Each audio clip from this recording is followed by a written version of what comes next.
Assalamualaikum warahmatullahi wabarakatuh.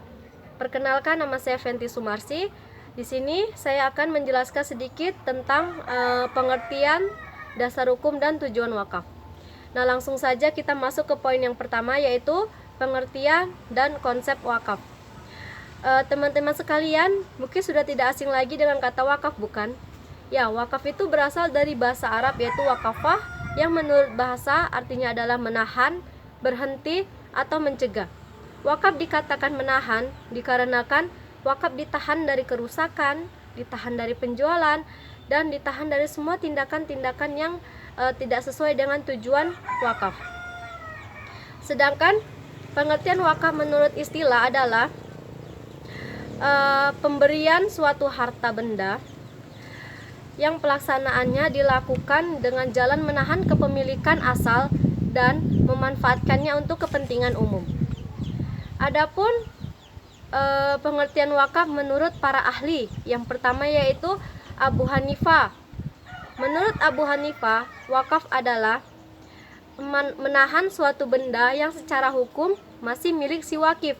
Nah, si wakif ini adalah orang yang mewakafkannya, dan si wakif ini hanya menyedekahkan dan memanfaatkannya untuk kepentingan umum. Yang kedua yaitu menurut Maliki, wakaf adalah mencegah si wakif melakukan tindakan-tindakan yang dapat melepaskan kepemilikan asal dan si wakif ini tidak diperbolehkan untuk menarik kembali wakafnya.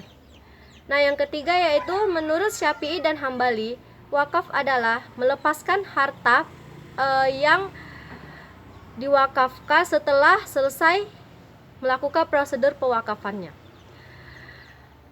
Dalam sejarah Islam, dikenal sejak masa Rasulullah, wakaf itu sudah berkembang pada masa itu. Pada masa Rasulullah, wakaf sudah dikenal, dan ada pula dua pendapat yang berkembang tentang siapa yang pertama kali mensyariatkan wakaf.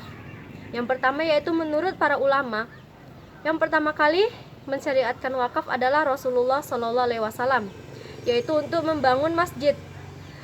Yang kedua yaitu menurut hadis yang diriwayatkan oleh Umar bin Syahbah dari Umar Sa'ad Mu'ad, ia berkata, kami bertanya mula-mula tentang wakaf dalam Islam. Kemudian kaum muhajirin mengatakan adalah wakaf Umar, sedangkan kaum Ansor mengatakan adalah wakaf Rasul. Rasulullah SAW pada tahun ketiga Hijriah juga pernah mewakafkan ketujuh kebun kurmanya. Hal tersebut dilihat oleh Umar bin Khattab, dan kemudian Umar pun mengikuti syariat wakaf tersebut, dan lanjut terus diikuti oleh para sahabat-sahabat Rasul.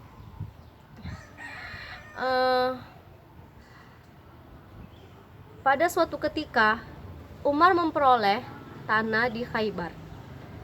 Kemudian ia bertanya kepada Rasul, "Ya Rasul, aku memperoleh tanah di Khaybar dengan nilai yang cukup tinggi. Kemudian harus aku apakah tanah tersebut?"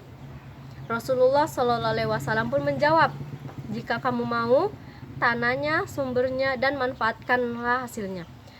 Dari situ Umar pun membagi atau mensedekahkan kepada fakir miskin, kepada orang-orang yang tentara-tentara yang sedang berperang, ataupun para tamu-tamu yang pada berdatangan. Lanjut, kita masuk ke poin yang kedua, yaitu dasar hukum wakaf. Tentu saja yang pertama yaitu Al-Quran. Nah, Al-Quran surah Al-Hajj ayat 77 yang berbunyi, waf'alu khairul la'alakum tuflihun, yang artinya berbuatlah kamu kebajikan agar memperoleh kemenangan.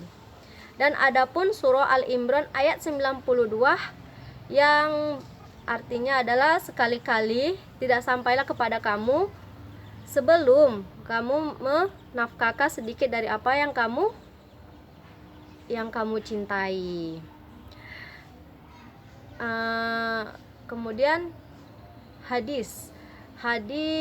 Adapun hadis yang menjelaskan tentang wakaf, yaitu apabila anak Adam meninggal dunia, maka terputuslah amalnya kecuali 3 perkara, yaitu yang pertama adalah sedekah jariyah, yang kedua adalah ilmu yang berguna atau bermanfaat, yang ketiga adalah yang ketiga adalah doa anak soleh untuk kedua orang tuanya. Nah, apa sih yang dimaksud dengan sedekah jariyah itu? Nah, sedekah jariyah itu adalah mensedekahkan tanah, membangun masjid, membangun sekolah, membangun yayasan ataupun panti asuhan guna lebih mendekatkan diri kepada Allah Subhanahu wa taala. Lanjut masuk kita ke poin yang ketiga, yaitu tujuan dari wakaf. Nah, tujuan dari wakaf itu sendiri yang pertama adalah untuk Islam. Nah, yang kedua yaitu untuk lebih mendekatkan diri atau lebih mengharapkan ridho dari Allah Subhanahu wa taala. Nah, yang ketiga yaitu menjadi ladang pahala yang terus mengalir meskipun kita telah meninggal dunia. Dan yang keempat